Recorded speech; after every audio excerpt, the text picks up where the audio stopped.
Howdy, let's quickly go through this. So this is HIPS 2, as you can see on my H2D. This is actually quite a bit different than the prior foam. Instead of being a closed cell foam, this is entirely open celled. It's a stiffer open celled, so it's a stiffer silicone base, and it's at a higher level porosity. So you get the, it's robust.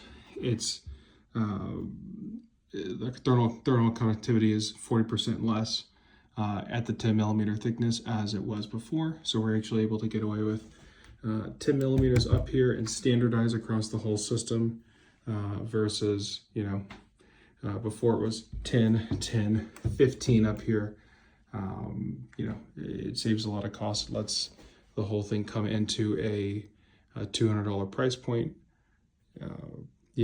But it's a more efficient foam. It's a little more challenging to produce.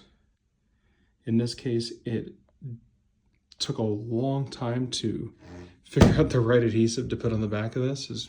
As you would imagine, an open-celled foam is kind of a pain in the butt to stick anything to. We ended up going with a 3M low VOC specialized double-sided tape, which is a little bit expensive.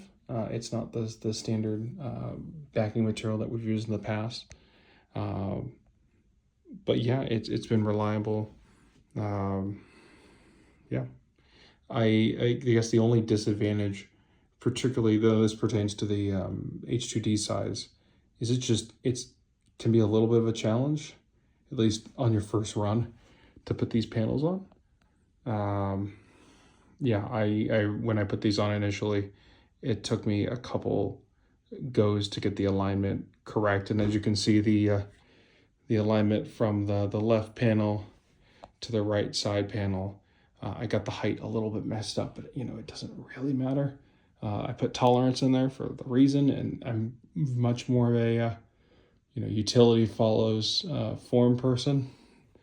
In terms of the interior, went with a larger window this time. That lets you, be able to see better. The window was a little bit too small. I could have gotten away with a smaller window this go around, but it doesn't harm efficiency that much to go with a larger window.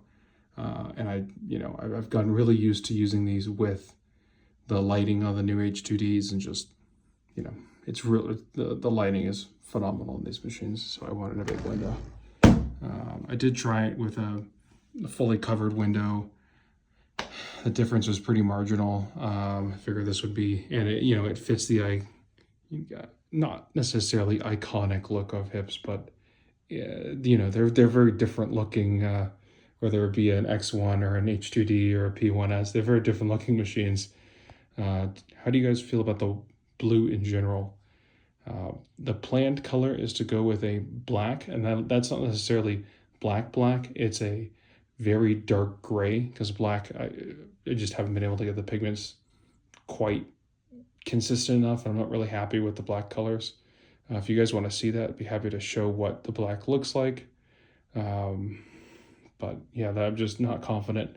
This blue is actually the blue that was standardized for testing this silicone blend in a totally separate application. It photographs really well, and so yeah, that's what this is made in. I had pigment. It's super useful to use. You just go 100% in this particular color, and you're golden. It's very consistent. You can't even see it when this is actually not perfectly continuous color wise. You can't see it. Like there's a splotch right here, there's a splotch right here, but I have not been able to see it from this side of the panel whatsoever. If you turn it around, and you can't even see it on this side, but if you do turn it around when you're mounting them, you'll see a slight discoloration, but it's I haven't been able to figure it out to see it in person. Anyway, sorry, a little bit wordy there. Pardon my light, it's getting quite late here, and wanted to get this in. It is July 1st, so I did miss my June date, but yeah, this is HIPS 2. X1 stuff coming as well. I just haven't, I've been focused on the H2D stuff, and I've got some other projects running right now, so this just has to take back burner for a bit, as it doesn't really, well, it doesn't make money. So anyway, have a lovely night. Cheers. Goodbye.